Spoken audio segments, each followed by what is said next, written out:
आज हम एक ऐसे टॉपिक पर बात करने वाले हैं जिसने सच में मतलब पूरी तरह से मॉडर्न सॉफ्टवेयर डिप्लॉयमेंट की दुनिया को बदल कर रख दिया है। बिना किसी इधर उधर की बात के सीधे मुद्दे पर आते हैं। आज कंटेनर्स के इस पूरे कॉन्सेप्ट को डिकोड किया जाएगा। हर एक चीज को बिल्कुल आसान और लॉजिकल तरीके से समझेंगे। तो चलिए इस सफर को शुरू करते हैं। तो आइए सबसे पहले इस बड़े सवाल पर गौर करते हैं।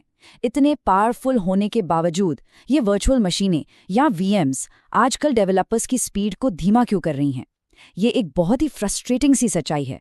देखिए, हम जानते हैं कि वीएम्स एक ही सर्वर पर कई सिस्टम चलाने की सुविधा देती हैं। नो डाउट ये बहुत पावरफुल हैं, लेकिन ये बहुत भारी भी होती हैं। इन्हें स्टार्ट होने में ही काफ़ी समय लग जाता है। आज की इस सुपर फास्ट सॉफ्टवेयर दुनिया में ये पुरानी और भारी भरकम प्रणालियां एक बहुत बड़ा स्पीड ब्रेकर बन गई हैं। आज की हमारी चर्चा का रोड मैप बिल्कुल क्लियर है। सबसे पहले हम वर्चुअल मशीन प्रॉब्लम देखेंगे, फिर सॉफ्टवेयर कंटेनर से रूबरू होंगे, इसके बाद समझेंगे कि ये असल में काम कैसे करते हैं, फिर मॉडर्न डेवलपर वर्कफ्लो, क्लाउड में स्केलिंग और आखिर में हमारे एडवांस्ड क्लाउड ट्रेनिंग कोर्सेज के बारे में बात करेंगे। तो पहला पड़ाव है सेक्शन 1, वर्चुअल मशीन की समस्या, यानी हमारे अतीत का हैवीवेट चैंपियन। चलिए आगे बढ़ते हैं। हम सब मानते हैं कि वीएम्स ने एक समय पर वर्चुअलाइजेशन में क्रांति ला दी थी, लेकिन आज इनकी सबसे बड़ी दिक्कत क्या है? हर एक वर्चुअल मशीन को अपना खुद का एक पूरा एकदम अलग ऑपरेटिंग सिस्टम चाहिए होता है। मतलब जरा सोचिए, अगर हमें एक ही सर्वर पर 10 अलग अलग ऐप्स चलाने हैं तो 10 अलग अलग ऑपरेटिंग सिस्टम लोड करने पड़ेंगे। ये तो रिसोर्सेज की सरासर बर्बादी है ना? इसके कारण बहुत ज्यादा मेमोरी का इस्तेमाल होता है, स्टार्टअप बेहद धीमा हो जाता है, और जब बात कई एप्लीकेशंस को एक साथ चलाने की आती है तो ये भारी ओवरहेड पूरी तरह से इनएफिशिएंट साबित होता है। और बस यहीं से हमारी इस टेक स्टोरी के असली हीरो की एंट्री होती है।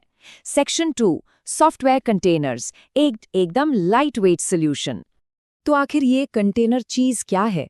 आसान भाषा में कहें तो कंटेनर एक बेहद लाइट वेट पैकेज है। इसमें कोई एप्लीकेशन और उसे रन करने के लिए जरूरी हर एक चीज मौजूद होती है। यहाँ इस लाइट वेट या हल्केपन वाले पॉइंट पर थोड़ा जोर देना जरूरी है, क्योंकि यही तो हमारी उस पुरानी वीएम वाली प्रॉब्लम का सॉलिड इलाज है। अब सबसे मजेदार बात यह है कि इस कंटेनर के अंदर होता क्या है। इस छोटे से बॉक्स में ऐसा क्या है जो इसे इतना सेल्फ डिपेंडेंट बनाता है? देखिए, इसमें होता है हमारा एप्लीकेशन कोड, इसके लिए जरूरी सारी लाइब्रेरीज और सिस्टम डिपेंडेंसीज, बस और कुछ नहीं। इसमें कोई अलग से भारी भरकम ऑपरेटिंग सिस्टम नहीं होता, और बिल्कुल इसीलिए ये पूरी तरह से आत्मनिर्भर है और किसी भी एनवायरनमेंट में चलने के लिए एकदम रेडी रहता है। इसे समझने का एक बहुत ही बेहतरीन तरीका है रियल वर्ल्ड से इसका कंपैरिजन करना। असली दुनिया के फिजिकल शिपिंग कंटेनर्स को ही ले लीजिए। ये किसी भी खास सामान को सुरक्षित रूप से पैक करते हैं और दुनिया के किसी भी पोर्ट पर बिल्कुल एक ही तरह से काम करते हैं, है ना? सॉफ्टवेयर कंटेनर्स भी लिटरली यही काम करते हैं। ये हमारे कोड को एकदम सुरक्षित पैक करते हैं, डिप्लॉय करने में सुपर इजी होते हैं, और सबसे बड़ी बात, किसी भी सिस्टम पर बिना किसी रुकावट के बिल्कुल एक समान चलते हैं। चलिए अब थ्योरी से थोड़ा आगे बढ़ते हैं। सेक्शन 3, कंटेनर्स असल में काम कैसे करते हैं, लुकिंग अंडर द हुड। अब इन दोनों टेक्नोलॉजीज को आमने सामने रखकर देखते हैं।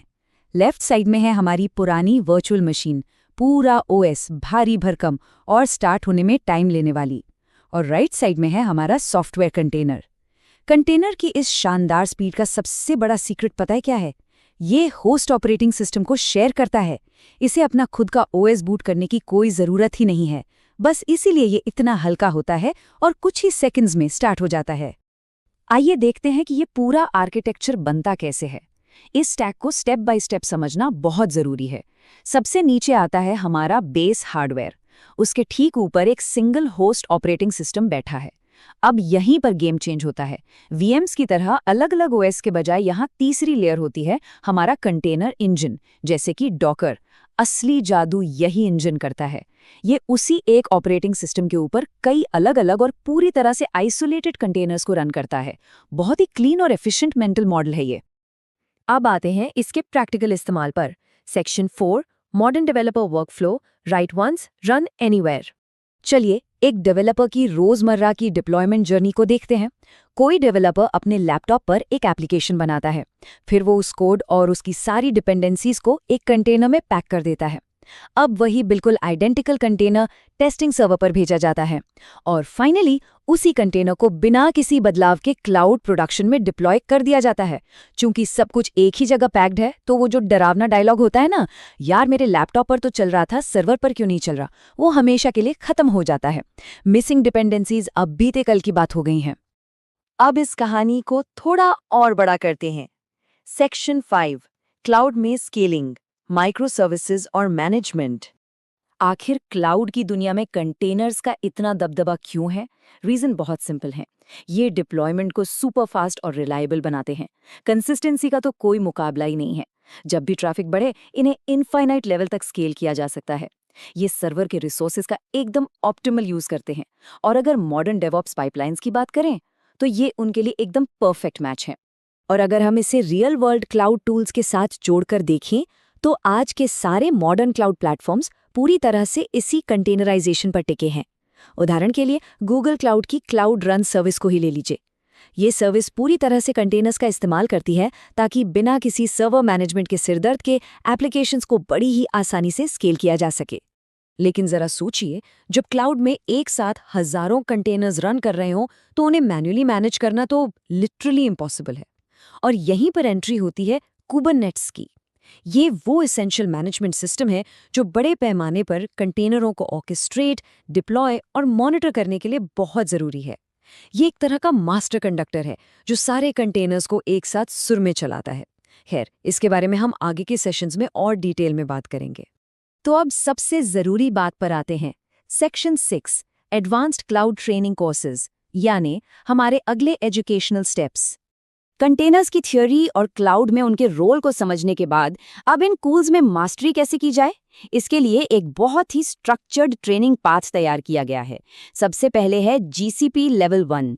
ये कोर्स एक बेहद मजबूत फाउंडेशन बनाने का काम करता है। इसमें गूगल क्लाउड के फंडामेंटल्स और कोर क्लाउड कंप्यूटिंग कॉन्सेप्ट्स को बहुत ही कॉम्प्रिहेंसिव तरीके से कवर किया गया है। इसके बाद आता है GCP लेवल 2। यहाँ हम रियल वर्ल्ड सिस्टम्स की गहराइयों में जाते हैं। इसमें पूरी तरह से हैंड्स ऑन काम होता है। एप्लीकेशंस को कंटेनराइज करना और उन्हें क्लाउड रन, कुबरनेटिस और आर्टिफैक्ट रजिस्ट्री जैसी सर्विसेज का यूज करके डिप्लॉय करना, यानी थ्योरी को सीधे रियल वर्ल्ड स्किल्स में बदलना। इन दोनों कोर्सेज के लिंक डिस्क्रिप्शन में मिल जाएंगे।